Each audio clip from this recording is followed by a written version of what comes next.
Wish you could fish more, anywhere, anytime. RODgeeks, a St. Croix rods partner, has developed a 42-inch one-piece travel rod designed and built with the same technology found in St. Croix rods. This travel rod is offered as a kit that comes with the RG42 rod, spinning reel, fishing line, pliers, and tackle tray. All in a case with space for your wallet, phone, and fishing license. Just grab and go. Perfect to keep in your pickup, car, or RV. This shorty performs much like a longer rod, but is compact enough for easy storage and for on-the-go use. Make this the summer you fish more. RODgeeks.com. Guidefitter is the industry network for professional outdoor guides and outfitters, the trusted destination for consumers seeking and sharing guided hunting and fishing experiences of a lifetime, and the enterprise influencer marketing platform for outdoor brands. Guidefitter and its members represent the pulse of the guided hunting and fishing industry.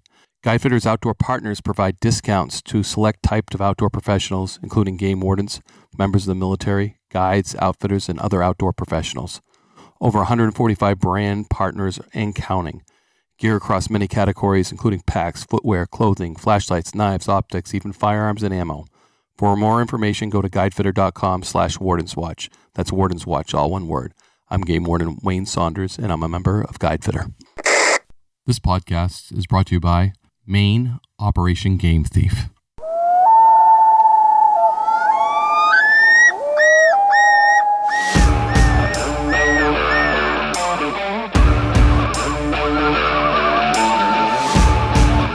Please join me, Game Warden Wayne Saunders, and other game wardens on our adventures protecting wildlife, saving lives, and having fun, all while serving the public and the natural resources of our planet. Listen to the tales and experiences of those who work in the outdoors while being entertained with stories about encounters with poachers, wildlife investigation, murder investigation, near-death experiences, search and rescue missions, wildlife interactions from game wardens around the country and around the world.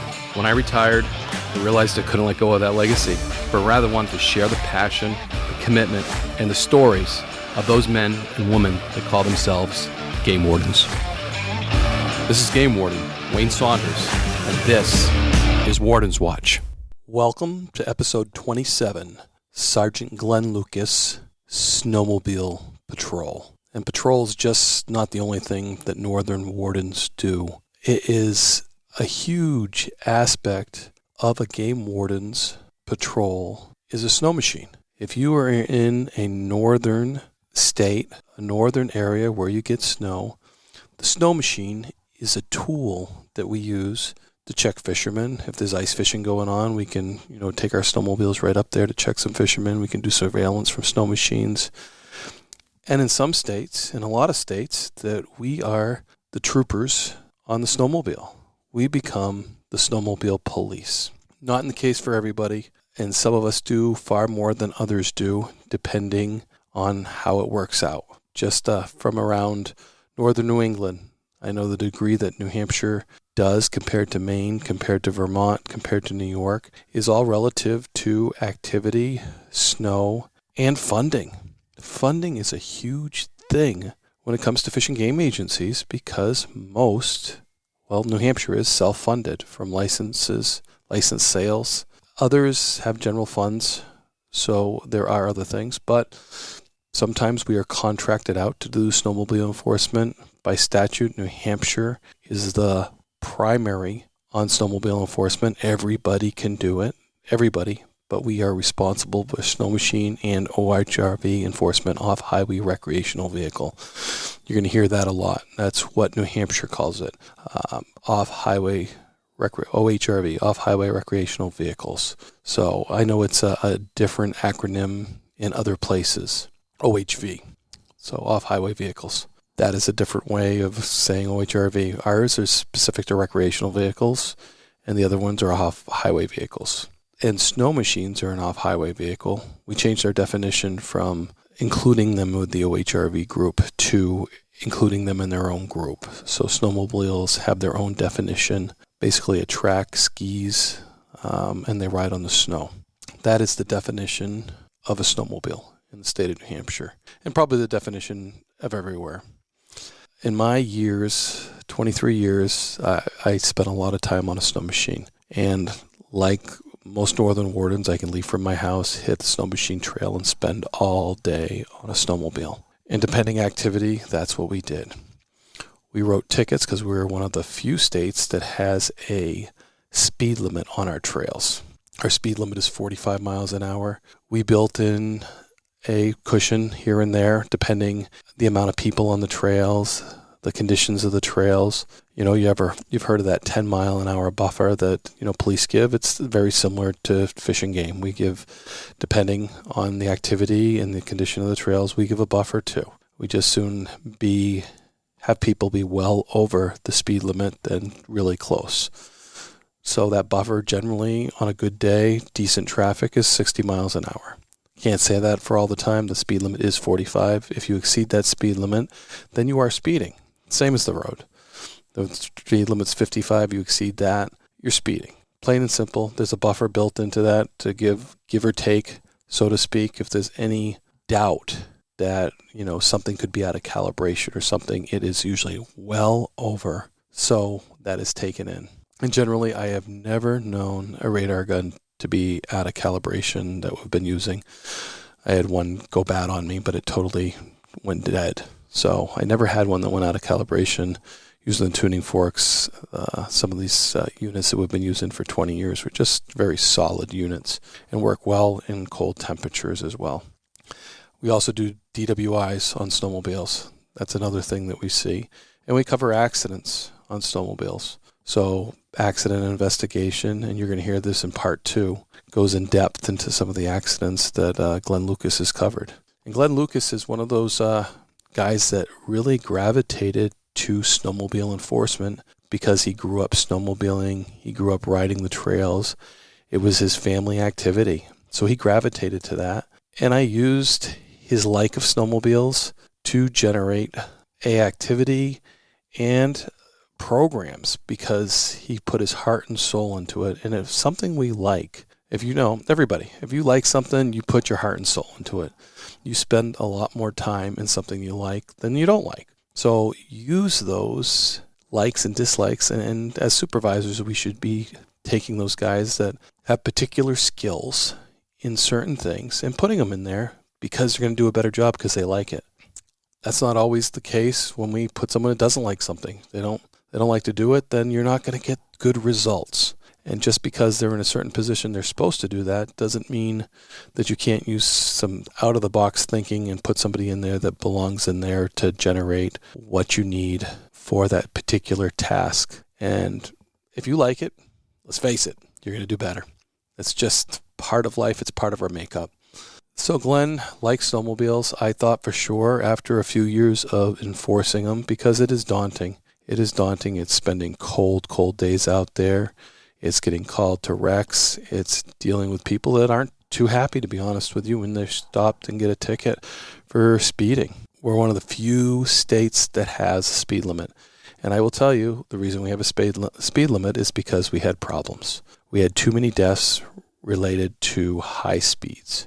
And that's when the legislator took action. Too many deaths, we put a speed limit on it, we give a buffer, and it seems to have not solved the problem because there is still those incidents that happen where deaths occur from the snow machine accident, but it has certainly curbed it.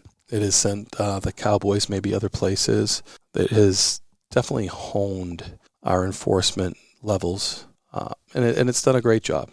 Compared to when we started with a speed limit to where it is now, it has come a long ways. So you're going to experience some of the snowmobile patrols that Glenn has done, some of the accident investigations. We've broken this into part 1 and part 2. 2 hours of podcasting with Glenn Lucas. I hope you enjoy it.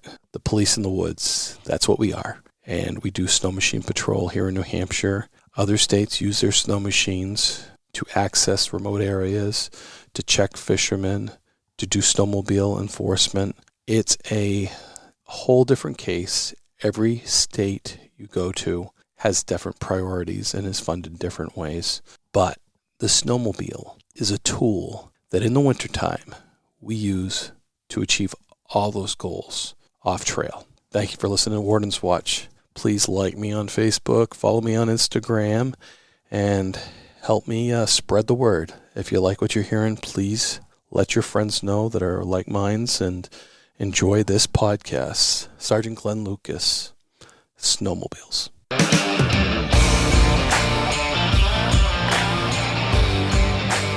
We got a little history together, so it was always fun to work with you.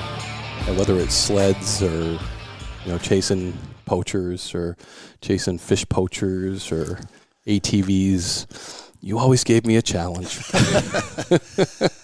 I think I always enjoyed your, positive energy. I think that was something that always drove me to work with you, is that desire to figure it out and keep moving forward and have fun at it, even if it's a terrible task. Like the time I made you and Matt sleep out in a downpour. Yeah. When you talk about terrible tasks, that was probably one of the worst ones I ever gave to anybody. And in the end, you said, yeah, I understand why you did it, but I hate you for doing it. You radioed up, you're like, well, boys, it's like 9 p.m. And I'm like, he's going to tell us to stay out here. Matt's like, no, he's not. And I'm like, yeah, you watch. And you said, yeah, you got to get up early. There's no sense in hiking down and hiking up. And Matt's face is just like, you're kidding me. I think you guys should stay up there. I'm like, yep, there we go. Yep, there it is. We did. We stayed. Mm-hmm. Yep, and you were there in the morning for almost the find. And chased him down the mountain. Yeah, unreal. You were close. So, yeah, those undaunting tasks. And you always pushed me, because if it didn't go your way, you'd slay like something like, oh, you're getting too old, or you're getting too slow, or, you're not up for that challenge, are you? Or something. Something would spur me, and we would do it together.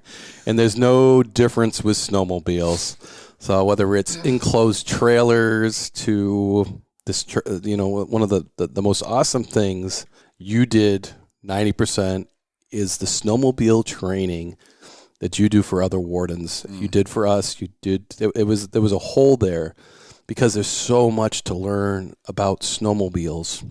Yeah. And we were teaching some of it, but we weren't teaching all of it. And boy, to be specific and give wardens skills that wardens need in the woods with the snowmobile is just priceless, if you ask me. And I didn't realize how much we needed it until we got it. Yeah. And then you just filled a void with that. Yeah, it was really neat, because you and I talked about me getting more involved with the OHRV training, because there's specific federal, And we talk about off-highway recreational vehicles as OHRVs. So. Yeah, OHRVs. Snowmobiles ATVs. were included at one point in time. Yeah, until they split, yeah. In New Hampshire's definition. So we talked about me kind of stepping up into that role of helping with OHRV enforcement as far as training. And then you said, hey, you identified it, and you said, we need to work on this and create a snowmobile training class. And I'm like, oh, yeah, that is all me, man. And, you and me put together, we had this great relationship that I'd come up with an idea. You would either foster it or say, figure that out and come back with more. Mm-hmm. But we worked on an outline together, and it wasn't great. It needed some work, and I had some, I'm going to call them juvenile ideas at the time. And you're like, yeah, we're not teaching people to ride on one ski. We're teaching people how to be game wardens on sleds. And, over the first years, 1 through 4, we trained every warden in New Hampshire in our class, and it got better and better. And now we train New England. Yeah, to the point where the colonel was identifying wardens in their training critique. That guy hasn't done the snowmobile training yet. He needs to do it. Yep. Whether you were a lieutenant, you were a captain. Yep. I don't think the colonel ever took it, but yeah. I'm not going to look at his training records. No, I don't think we can. No. So, but that was really good, and yeah, like you said, the first ones were kind of choppy, and we honed it. And every time you take it back, okay, what can we do better? What can we do this? And my big thing, of course, was I remember trying to think of if we ever get in a gunfight on a snowmobile, what can we use? And I always remember the track. I'm like, can we shoot it? Is a track? What kind of barricade is a track? So we tested that. Yeah, it was awesome. I mean, the whole idea between cover and concealment. What is, a cruiser, we always talk about the engine block or the firewall or the rims and tires. What do you have in a snowmobile? Well, when the snowmobile is sitting upright, you don't have much. The suspension is really all horizontal cover. And even the aluminum tunnel isn't that great for cover. But you put a snowmobile on the side and you came up with ideas. Hey, that track, once that horizontal becomes vertical, then you got double coverage and Yeah, 2 layers of rubber with fiberglass rods and steel, and there was a lot going on there. So we got a track from a local sled shop, and we tested it out, and lo and behold, it stops, I think, 95% of bullets. The track alone, not even having components in between. Right. So it really opened our eyes. We're like, this is good. Even the 223 rounds weren't going through. Yeah. Yep. Really good. Yeah. So doesn't get much better. No. And to me, it's an eye opener. We as trainers, we're like, oh my gosh, this is great. And then to put it in the training curriculum and show wardens that, hey, there's a way to get the snowmobile on its side safely, quickly, and efficiently. We'll teach you that, and then look what it does for you. It gives you great cover and concealment. And now we get to do live fire scenarios where there's a Mach chase. It ends with in a controlled environment with firearms instructors and safety and all that, and they get to fire their pistol into this track, and we have a helmet set up, and people are just amazed. The wardens are like, wow, this is so worth learning this skill of how to get it on its side, because that's the cover and concealment gets me. Right. So it's really cool. And what brought me to that was, the people I don't think understand what crimes get committed on snowmobiles. Remember the bank robbery in the was it New Hampton? New Hampton, yeah. Yeah. We had an actual bank and a snowmobile. Yeah, drove up to the bank in snowmobile garb, walks in, snowmobile helmet, holds up the bank. Yeah. Gets on a snowmobile and goes. Crazy. And, yeah. And that was one of the examples you brought to me when we were creating the curriculum. Hey, we respond to serious stuff in a snowmobile. We're in a snowmobile. I mean, think Chris Egan in Pittsburgh. His cruiser mileage almost goes to 0 from January to March. Because he lives on it. Lives on a snowmobile. He wakes up in the morning, patrols on a snowmobile. He can respond to almost all his calls for service on a snowmobile. Mm-hmm. Well, he needs, and he is, he's been doing it much longer than me, he does very well in a snowmobile. Mm-hmm. But you got to have those skills in order to, feel safe in what you're doing. And I've responded to a domestic violence call on a snowmobile. When I was down to District 2, I had the earbud in my helmet, heard the domestic violence call come in. I said, I'm a mile away. Zipped across the lake, jumped into the neighborhood, and sure enough, here I was in the front yard, second on scene, responded to domestic violence on my snowmobile. Yeah. That police officer was kind of surprised, huh? Yeah. Never had backup like that before. Nope. Blue lights in a snowmobile. Here I am. Right. And, early on in my career, we used to have a lot of stolen snowmobiles on the border. We'd have, guys would steal them in the States and drive them across the border, and they'd be gone. Crazy. That was, I wouldn't say it was almost common a couple times a year that we'd get those. Mm-hmm. And, the border crossing with bringing illegal drugs in through. We've had some issues with snowmobiles. I remember one of the border checks, the customs guys, something started burning in the snowmobile, and it happened to be the marijuana that they packed underneath the cowl.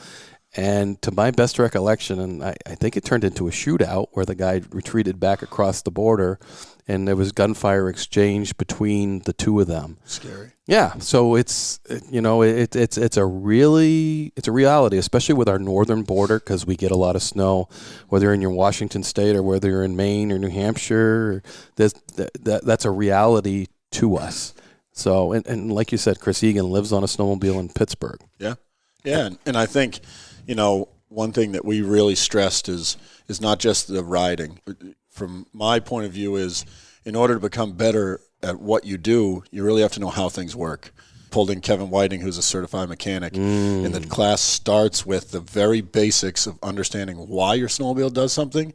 So then if something goes wrong or it smells different or it feels different, you can identify that.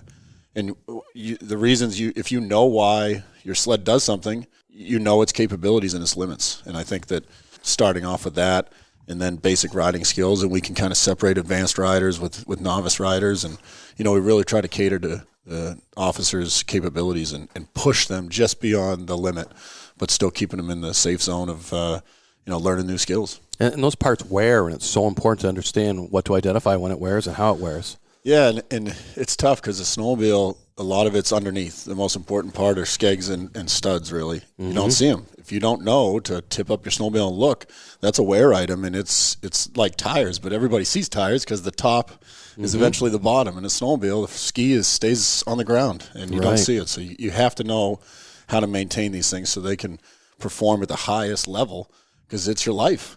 Right.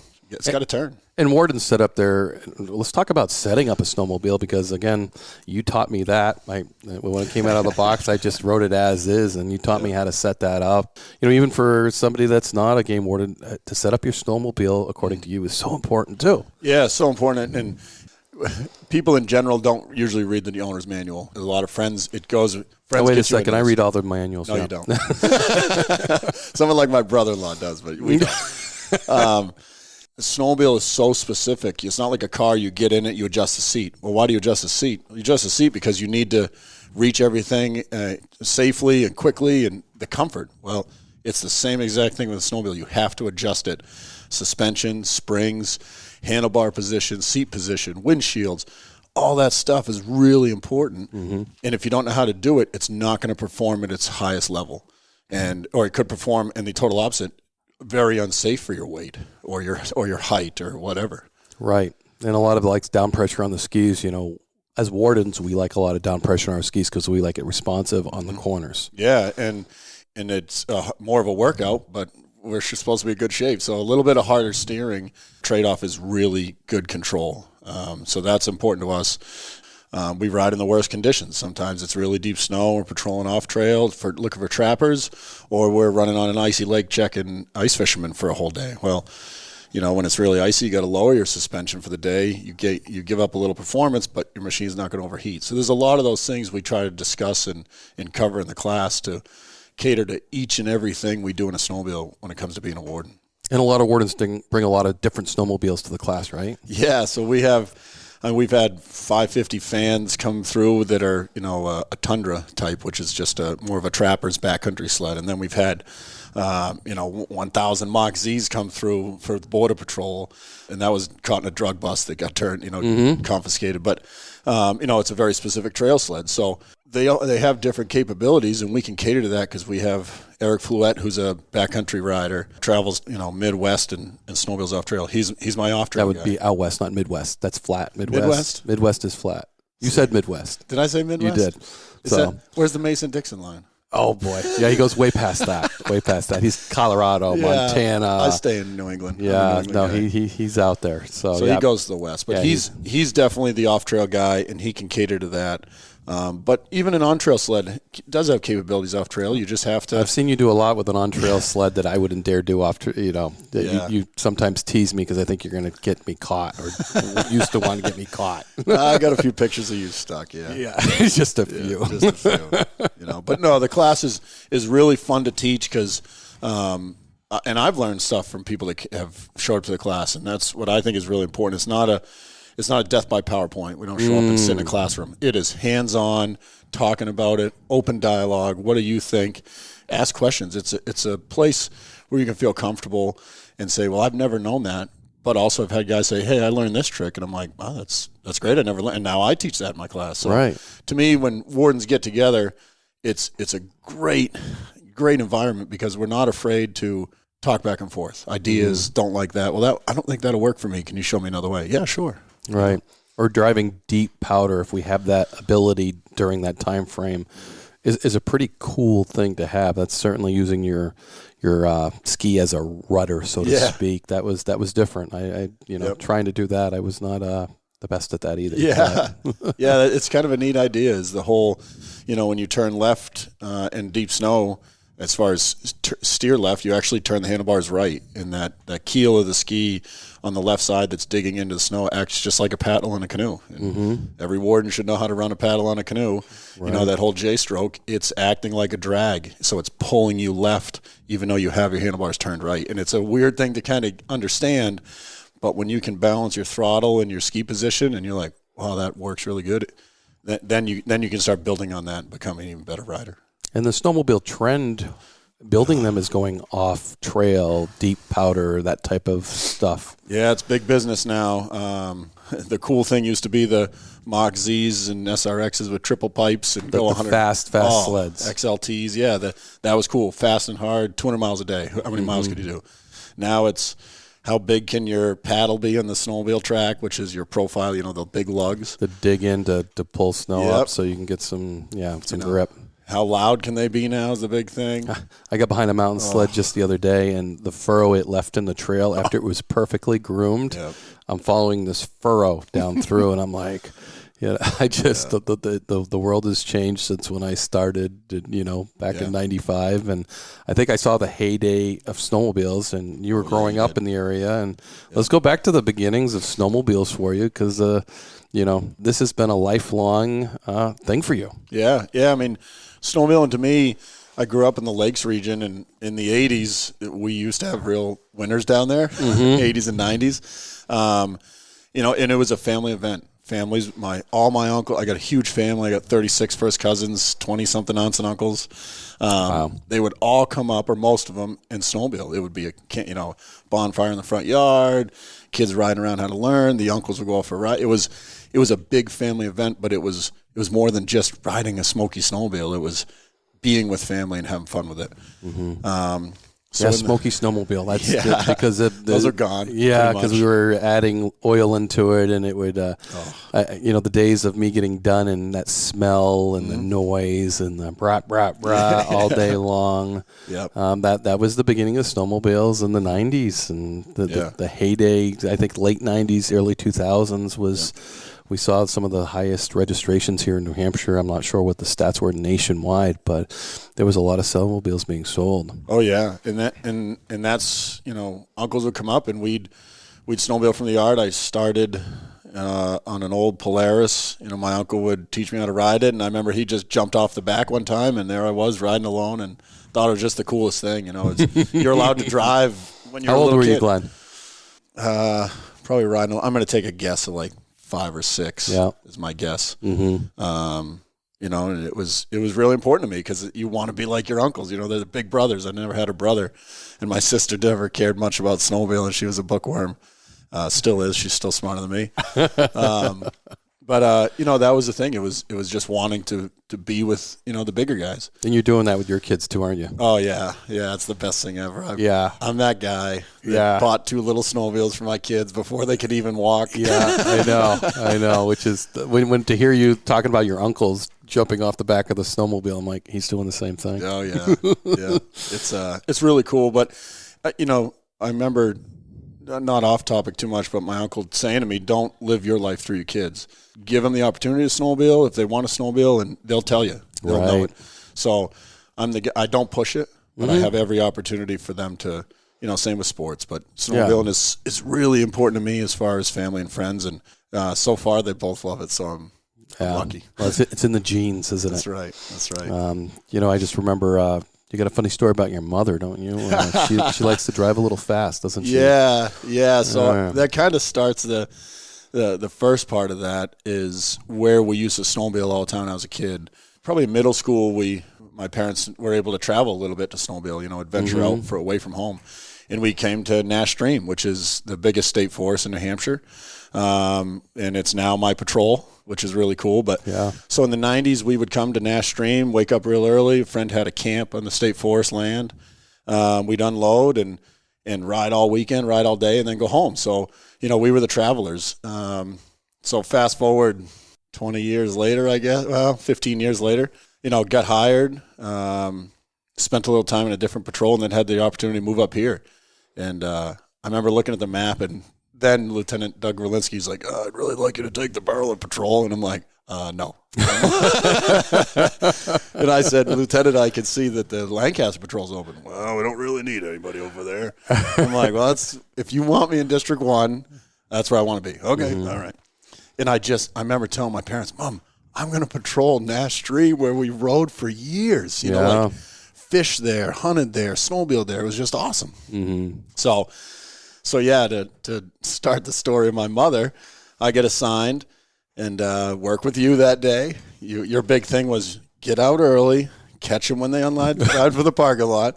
Then your MO was to go find lunch somewhere for a couple hours, which was good. Yeah. And then go back in the afternoon.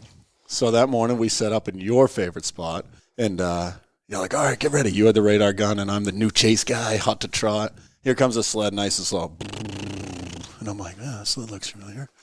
40 miles an hour. Speed limit in New Hampshire is 45. Give you guys a little bit of leeway. So here comes the snowmobile. I'm thinking, that's familiar. And you're like, oh, we got a hot one in the second. Second comes around. Snow goes into out of the corner, into the trees. The speed's picking up. And I'm like, here we go. I get to show my sergeant. You were sergeant at the time, how good I can ride.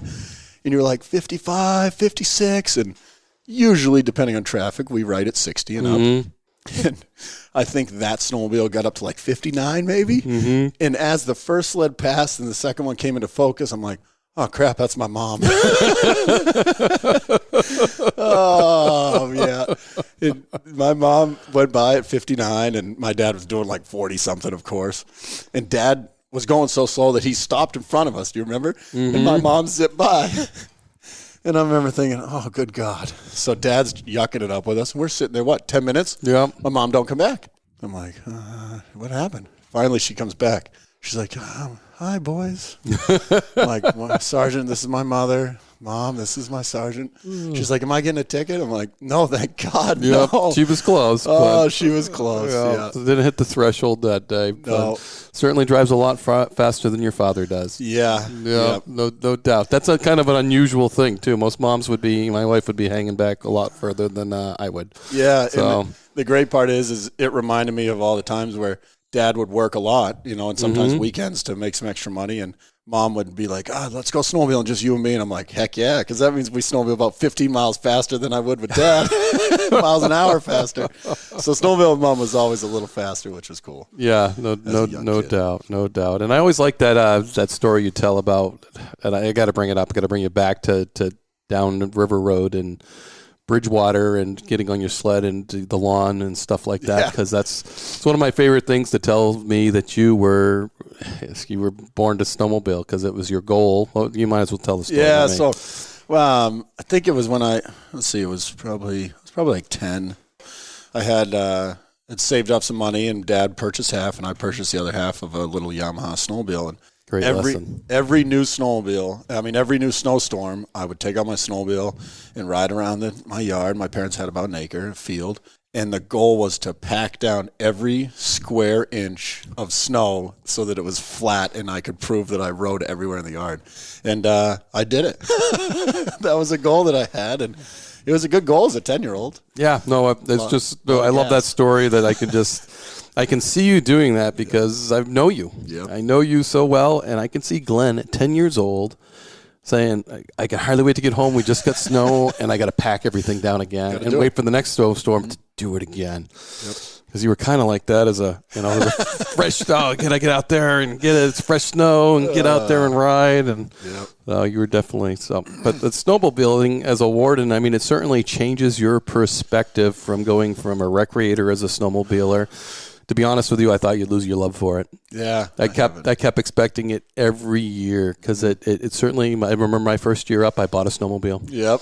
Yeah, and I sold it within 2 years after, and that's the last thing I wanted to do on my days off because, like Chris Egan, we lived on snowmobiles. And some, the funding part of it is a major reason why we do that. Most definitely. So, and, in New Hampshire, a lot of our money comes from OHRBs, off-highway recreation, and we're responsible for that. We're not the primary. Right. As much as I preach that, we're not the primary, but we are in charge of it. Mm-hmm.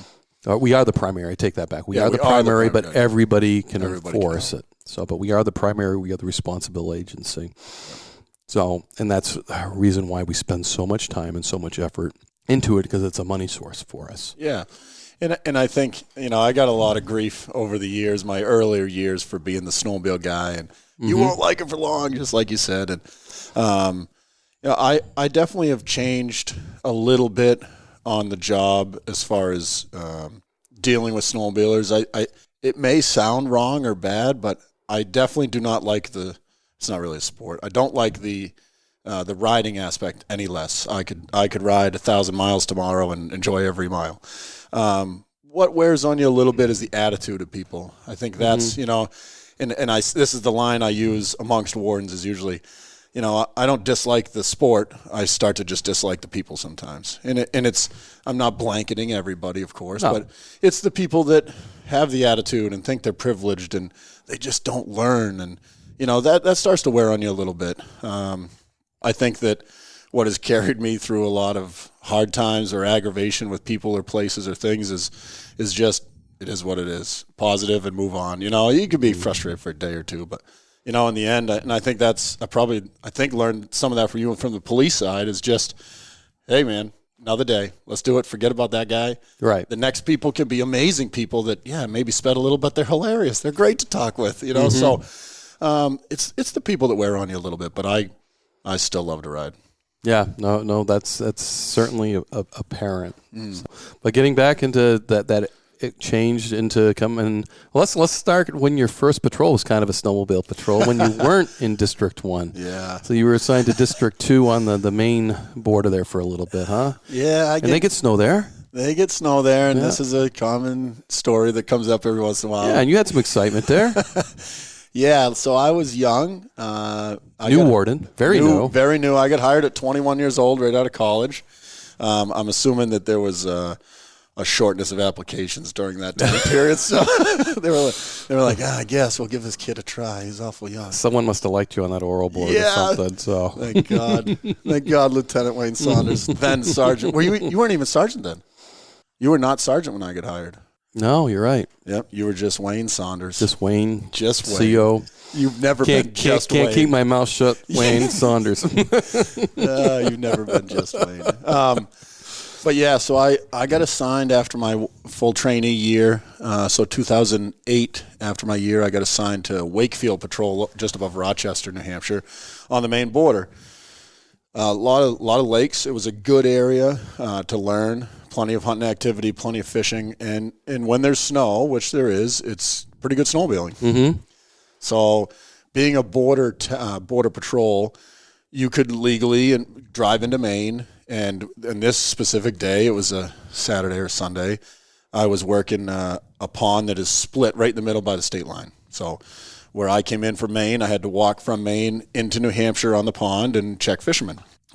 Being young and excited to get after it, I get out there in the afternoon, walking across, check some fishermen. Here's this open water, and I hear the snowmobile come with a loud exhaust. And I mean, we stand in green monkey suits. You know who we are from a long distance, and I can't exactly hide in the middle of a white lake. So I'm standing there, and I'm looking at him, and I'm thinking he's going to skim, which means go as fast as you can across open water where your track continues to push the water, and you go right across like a boat. You just can't slow down, otherwise you sink like a rock. So sure enough, here he comes, loud. Skims the water. I bet he's 100 feet from me. He did it to taunt me because I'm on foot, and that makes me mad. So, of course, what do? I pretend to chase him on foot, which does nothing. I don't even, I think about it. It's embarrassing. Oh, it's embarrassing, yeah. I'm thinking, I'll stop him with my hand up like an idiot. So, I don't even think he waved back with one finger. He just kept on the throttle, and he thought that was great, and it made me more mad. So, I went back to my cruiser, and I remembered the sled. Black Mach Z with the yellow Z on it, triple pipe. I mean, I can see it today. Wow. Oh, yeah. It's really burned in your memory. Oh, yeah. So, as I'm walking back, I'm thinking, that was really stupid. I should have just done nothing and let him, That's what I would do nowadays. Like you would do now, yes. And just make a mental note and catch him another day. No, I get back to my cruiser, and I'm still in Maine, which plays a part in the story. And now in my cruiser driving down this road, and I'm watching the lake, and I don't see him anymore, and I can't hear him. I got my window down, and I get to a junction, and I'm probably maybe a mile from the New Hampshire border, headed back towards New Hampshire, still stewing, and here comes the sled down the road. I don't even think I just react, which is good in police work as long as it's backed by experience. At that moment, I had very limited experience, but I had plenty of reaction, motivation. So here comes a sled, and I'm like, okay, I'm thinking from the academy days, you can't pinch him, you can't roadblock him, you can't hit him, even though you want to do that, you can't. So I think, okay, I'm just going to persuade him to pull over. So I don't do a roadblock, I give him an exit, but I pull my cruiser in the middle of the road, choice to go either side of me, and here he comes, and he is slowing down. And I'm thinking, I got him. I don't even think I'm in Maine because I'm not thinking. Here he comes. I open my door, and he cracks the throttle. He's coming to my left side of the cruiser. He lays on the throttle. My eyes get big, and I go to get back in the cruiser, and he slaps my door. Boom! Goes up in the snowbank and takes off. And then it hit me quite literally. I'm like, what am I doing? He just hit me in Maine. I'm not a Maine warden. I have no jurisdiction here for snowmobiles. This is bad, very bad. So I called my supervisor, and I didn't even think to look at the door. I thought it was bad. I called my supervisor, who will leave out his name, and he told me to call the colonel, and I'm like, well, it's been a great year, Glenn. What a great career I had. 1 year on the job. They took a chance, and they lost. So I called. It was a Sunday, because I remember calling the colonel. He lived not far from my patrol, and I think he did not call me Skippy that day. I think he probably had another word for me or another name. But, well, you need to call the Maine State Police. I'm like, oh, God. So I did. And anyways, the report got filed, and I went back to New Hampshire with my tail between my legs and learned a good lesson. But the lesson learned. The greatest part is the next day I called. Now, the late Brian Abrams was a huge role model for me in my early days. And he had this, just the way about him with the voice. You remember the voice, man. Oh, they'll never forget it. That's not a good program. Right? He was great. God bless him. I called him and told him the story, and he's like, well, how bad's the dent? And I said, I haven't looked at it. So I get out, and I'm like, oh, Brian, it's actually just a little scratch. Geez, you shouldn't have called anybody. You should have buffed it out. I would have helped you. And I remember thinking, maybe I will do that next time. And I'm like, no, it's not the 70s anymore. So yeah, I get my chops busted quite often for being a Maine warden and not a New Hampshire warden. Understandable. That was a long time ago. Living on the border, sometimes that stuff happens. I won't tell you how many times I've seen Maine wardens in New Hampshire. Yeah. And making stops. Well, apparently New Hampshire people stop for Maine, but that guy didn't stop for me. Yeah, well, I think one guy had his tires that were just kind of went on the end. So that's a Norm Lewis story that maybe if we ever do another podcast. Yeah. Oh, man. I still think of that. That's young. Yeah. So young. Yeah, that was one of your first snowmobile experiences, but certainly not your last, because soon thereafter you got transferred to the north. Yeah, thankfully. Then snowmobile. Yeah, it was a good choice for me. District 2 is a great place, but it just didn't fit for me as far as location, near family, and the stuff that I wanted to do. So I had the opportunity to move to District 1 and took the Lancaster Patrol in 2009. Bought my house in 2009. Wow. Yep. He tried to set me up at a trailer, remember? I got a house for you. Yeah. I'm like, I'm not living there, Wayne. It must have been reasonable. Yeah. Knowing you was probably free. Yeah. Oh, so that certainly wasn't your last pursuit that you had, and sometimes I was involved with a few of them. Yep. So the Bag Hill one sits in my mind because it was there you were a second and there you were gone, and it was just that was fun. That was Snodeo, and I'm not going to remember the year. Snodeo is a big snowmobile festival per se, where the new models come out and it draws a lot of people and attention. And I'm trying to remember the year. It was 2016, I think, because I was on the first year. That sounds right. Right. So 2016, Wayne and I worked all day long. Probably if I was with Wayne, we took a long lunch break somewhere warm. And Snowdeo was hard. Oh yeah, hard. Yeah, not hard to find a free lunch. Not hard to find a free lunch. No. So we were snowmobiling. We started from Nash Stream, our favorite spot, snowmobiled all the way north, and we were on our way back late. And I think I convinced you to ride to Groveton, which would have been past our destination, to load up and go home. And I said, Wayne, we got a little money overtime. Let's go into Groveton. Let's fly the flag. Fly the flag. Yeah, well, we flew the flag. Yeah, let our presence be known. So here we are going down a legal plowed logging road, which is part of the trail. And this loud exhaust goes by us. I don't remember if I was first or second, but I turned around, and I think we stopped for a few seconds, enough to say, I said, Wayne, that was a loud exhaust. And you're like, well, go get him. Yep. So, and a vehicle had just passed us, remember? So the vehicle passes us up the road, and then we see the sled. So by the time I turn around, I'm not pursuing the snowmobile yet. I'm trying to initiate the stop. Turn on my blue lights. The group, I think, was 3 sleds, and the loud one was first. I passed the first 2, and now I'm behind the loud sled. He sees me, turns around. We're probably going 10, 15 miles an hour up a logging road. Turns around, big eye. I remember he had a Red Bull helmet on, the snowcross helmet with goggles, black and yellow Skidoo jacket. I remember it. And he takes off. The chase is on, and I'm thinking, okay, buddy, this is it. It's, 7, 8, 9 at night. It's late. It's late on a Saturday. Late. And we're going up the logging road, which is only one vehicle wide, and we're coming up on the truck. Truck is going the same direction of us. And I remember thinking, perfect, he's going to call it quits, the chase is over. Oh, no, he sends it left up over the snowbank, passes the truck, so I follow him. Fast. We're going pretty good. Safe because there's limited traffic. There was no one else snowmobiling in the area. When we came in, and the chase was on by a camp through the woods, thank God. And this is what saved me is I grew up riding Nash Stream, and all I could think of is as the chase continued to increase in speed but not increase in risk, because we passed nobody else, you know, and that's the big thing that's important to me, especially now as a supervisor, is calculating that risk. You know, what is the reward and return of initially stopping someone for a violation level offense, raised to a misdemeanor because he, you know, was running and disobeying. But at that night, I remember I wasn't a sergeant then, so I was changes, doesn't it? Yeah, it changes a little. But I remember thinking, I can stick with this kid. And he was a good rider. He was on a model different than mine, a little older, but he could ride. And I remember thinking it as I'm pushing to the limit, this is going to be a hard one. But we never passed another group of snowmobilers at all, so I continued to push. We get into Nash Stream. I got next to him, slowed down a little bit, where I could get my hands on him while still snowmobiling next to him. We were on this straight stretch we call West Side. And I remember thinking, I got him. Here comes a straight stretch. I get up next to him. I grab his arm. I'm still on the throttle. I grab his arm. I'm trying to yank him off. We're slowing down to probably 10 miles an hour. I almost got him, and he yanks back and grabs another handful, and I lose him he takes off. I'm like, oh. Then he hits the brakes, and then we go back the other way, same way we came. No problem. I know this trail. He then heads through the old parking lot towards Northside Road, if you remember.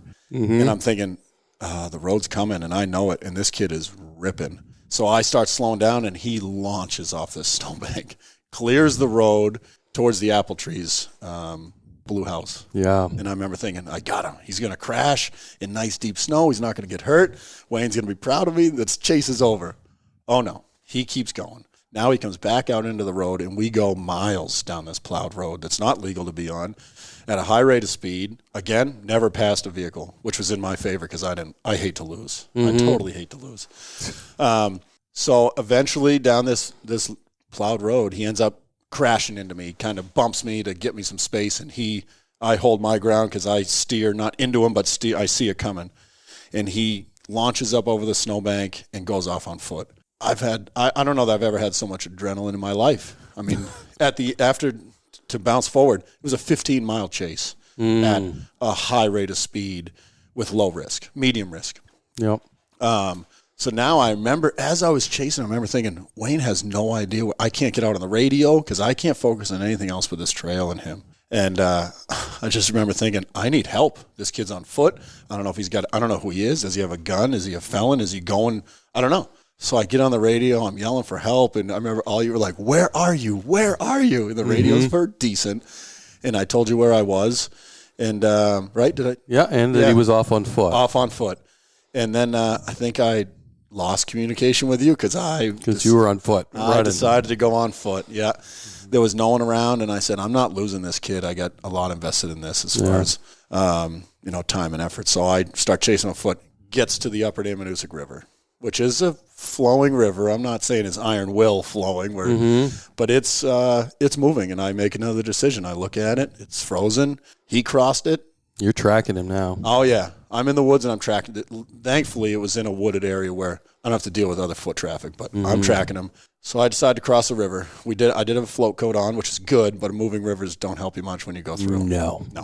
And also, mind you, I think I had a 6-month-old kid at the time, and I remember thinking that as I was chasing him, that I need to think differently. But so I crossed the river, so I didn't think that much differently. But cross the river, and then the kid gets into a horse pasture, and I lose the tracks. I'm in this horse pasture looking around. I know the guy, and I'm looking, and I'm getting mad.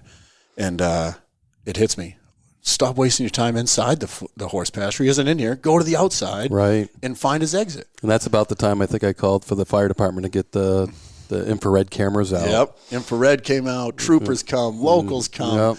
It's the best feeling in the world when you're, think you're starting to lose a fight, a battle, even a proverbial one, and here comes help. And I'm like, I need the help. So I start looking, and I see his track exit. But now he's on a plowed driveway, and he's not leaving any tracks. So I go bang in the guy's door, wake him up. I am sweating profusely. I'm down to a T-shirt, and he is big. He's like, you need a glass of water? I'm like, oh, I'd love one. So old Mr. Hand gives me a glass of water, and he gets a little. He's like, well, you think he's out here? I said, yeah, I think he is. I got to find him. And here comes Aaron Gibson, the local cop, and he yells over the radio, I got foot tracks on the other side of this state highway. So I run up. I am all excited. And sure enough, here's his foot track. And I look up in the woods, and there he is with his black and yellow jacket running up. It was deep snow. And Gibson will laugh about it. I bailed over that snowbank like a beached whale. Woo! Over I went because I wanted him. I tumbled down the snowbank, get up, and sure enough, we caught him on foot. He was headed to the railroad tracks, which led right back to his house. Right. A huge loop. Smart kid. He almost got me. Yeah, he almost did. We tackled him and handcuffed him, and I remember saying, I'm sweating so bad, take my jacket off. I said, no, I don't want you to get cold. I zipped up his jacket, and into the PD we brought him. Yeah, that was no doubt. And the whole time I'm trying to find you and run into the same crew of snowmobiles and truck, and I'm taking names because I know how this works. Everybody in proximity to this chase I'm getting identified. So if we have to go back to do interviews, and if they're lying to us there, we're gonna charge them for interference with a conservation officer because they're not giving them the information they need and such like that. Because that's a big one on a pursuit. Because again, I'm just like you, Glenn. We don't like to lose. Oh, I hate to lose. Which reminds me of that pursuit that we had up in Pittsburgh that ended up in Errol, which those guys wish they gave up their buddy really, really quick. Yeah. So, and you started that one, you and Bob. Me and Bob. And I just got to finish one thing with that other story. Yeah. He pled guilty. He went to jail. This kid that ran from me 15 miles went to jail. We confiscated his sled and sold it. He forfeited it to the state. And, he did time in jail for 7 months for that. So that to me, that was a reward. And very rewardful. And just to touch on again, the follow-up investigation is just as important and I think just as fun as the initial chase. Right. That's where I think we pride ourselves as game wardens, is doing a good job with not giving up. Right. So. Yeah, and especially in those cases where they run, you got to do your best to apprehend those people, whether it's then or later. And part of that is getting all the information. And I learned that, Glenn, believe me, that was developed through time, is to grab those people that are in proximity, get your names, get your first statements. Do you know who that is? No. Yeah, and that's a lie. And I said, and I tell them, I said, do you understand? If you're lying to me now, that this could come back and haunt you. You could be charged with a misdemeanor. Make that very clear. Yep. And then in the end, they know. Yeah. And this is the game. And one of those kids you interviewed that night, I arrested later because he lied and he knew who he was. And I went to his house, tried to treat him like a gentleman. He didn't treat me like a gentleman, so he came out of his house with handcuffs and got charged with lying. Interference. Right. And that's what I think our department does really well, is literally in our policies, we judge a pursuit by risk, not speed, which is really important. And that line, I'm going to misquote it a little bit, but each person's risk is judged differently. Your risk is different than mine on a snowmobile pursuit. But the biggest thing that it says, which is so great for us, is that we don't want to enter into high risk or high speed to the point of endangering the public and all that. Right. But what it says is there's also a line we have to be careful not to cross one way or the other, whereas if we don't pursue, we promote people to run. Right. So they actually give us the tools and motivation to pursue to the point of safety. Right. And like you said, when they get caught, that spreads like wildfire. And then others are like, you know what, it ain't worth running from those guys, because if they don't catch you that night, they're showing up the next morning.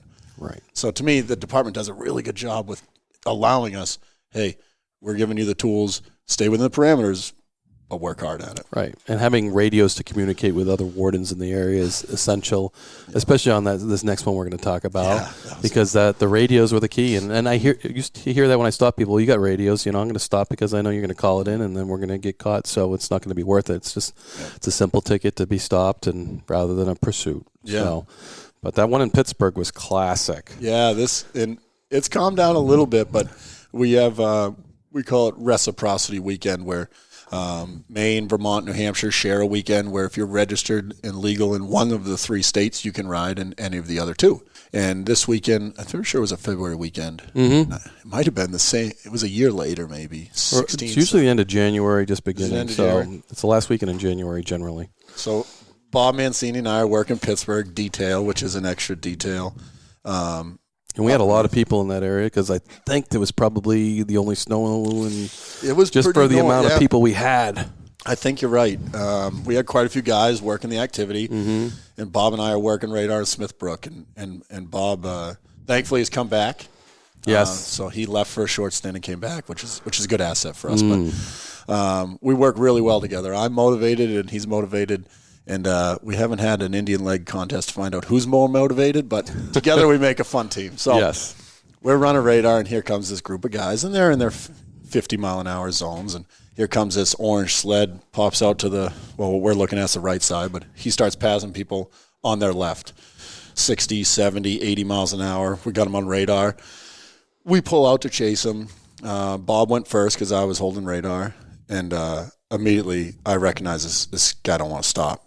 So Bob is not a good a rider as me, but he's definitely good. Mm-hmm. And I didn't want to lose, and I see Bob drop back a little, which was smart because he didn't ride beyond his limits. Kudos to him. Yep.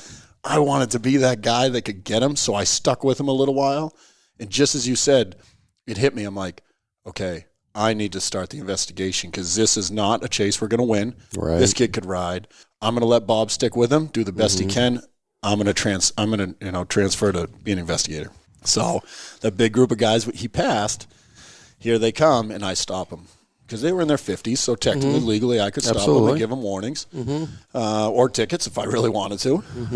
So I stop them, and these 2 guys stopped at the front.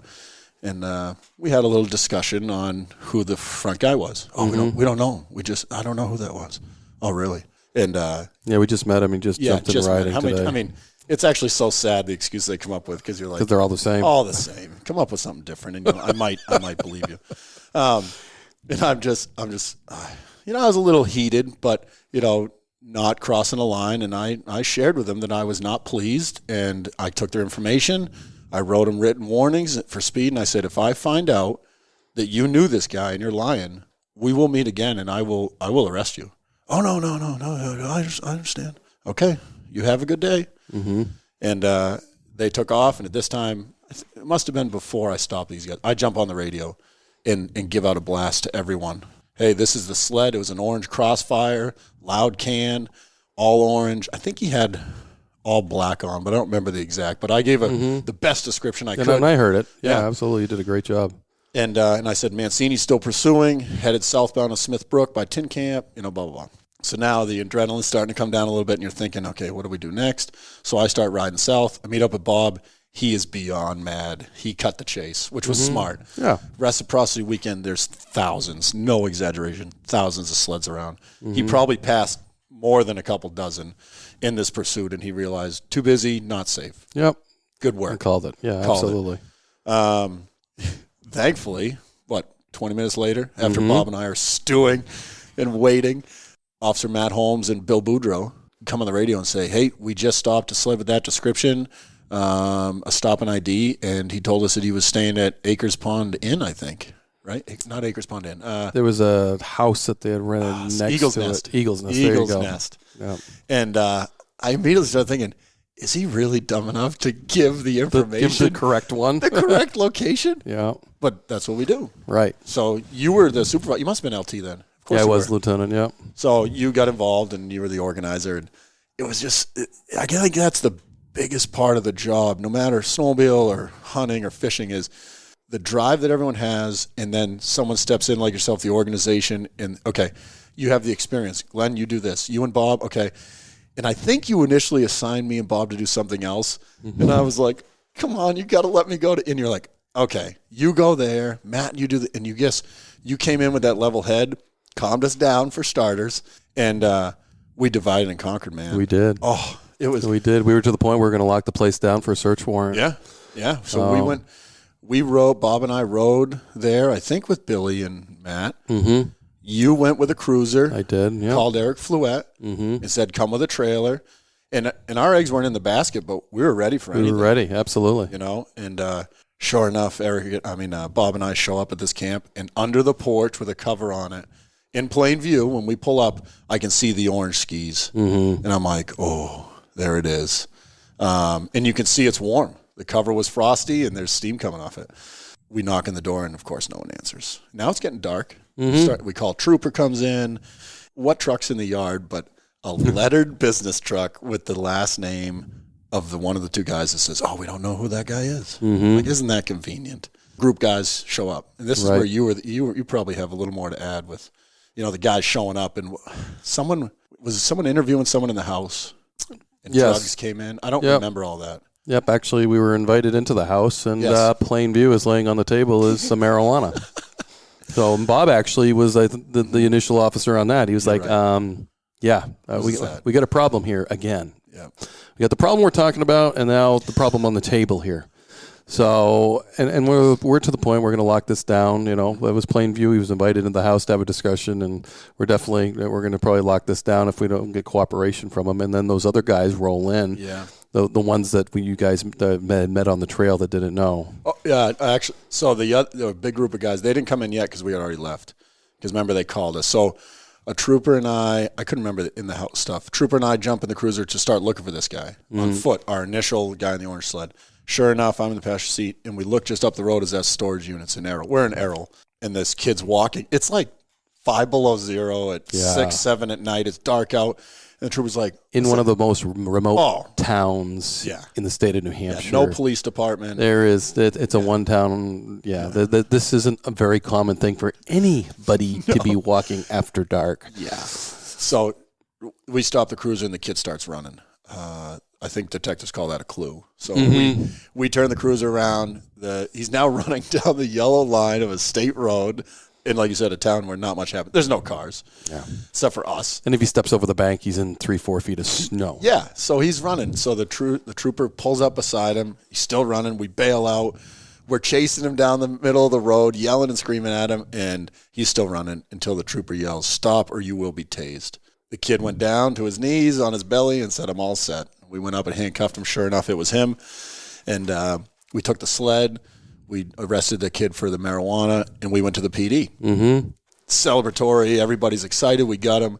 And when we left, I remember someone gave him business. When those two show up, because we know they're here, have them call us. So sure enough, we were at the PD. Guess who calls? Those two. And I said, why don't you come down to the PD tonight? All right, we'll be there. They walk in, and I am so thrilled that not only did we get the runner, but we got the guy that I promised we'd arrest. Exactly. And before I could get out of my mouth, and I said, I told you, and he goes, I know, we know. That's why we're here. You told us you'd arrest us. Sure enough, we charged them all. Oh, it was so much fun and rewarding that it was good, hard work. We made sound decisions. Yeah. You know, we never crossed a line, and they learned a lesson. We learned some lessons. But it showed them, and he came to court 2 days later and paid everything. Yeah. He actually borrowed his buddy's sled. That was one of the motivators. It wasn't even his own sled we took. And that's why we do what we do. And that's why we do it to that extent.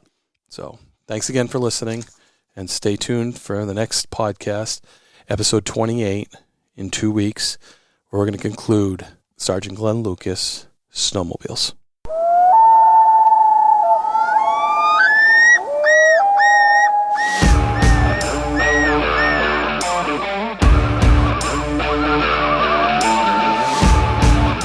Please join me, Game Warden Wayne Saunders, and other game wardens on our adventures, protecting wildlife, saving lives, and having fun, all while serving the public and the natural resources of our planet. Listen to the tales and experiences of those who work in the outdoors while being entertained with stories about encounters with poachers, wildlife investigation, murder investigation, near-death experiences, search and rescue missions, wildlife interactions from game wardens around the country and around the world. When I retired, I realized I couldn't let go of that legacy, but rather wanted to share the passion, the commitment, and the stories of those men and women that call themselves game wardens. This is Game Warden Wayne Saunders, and this is Warden's Watch.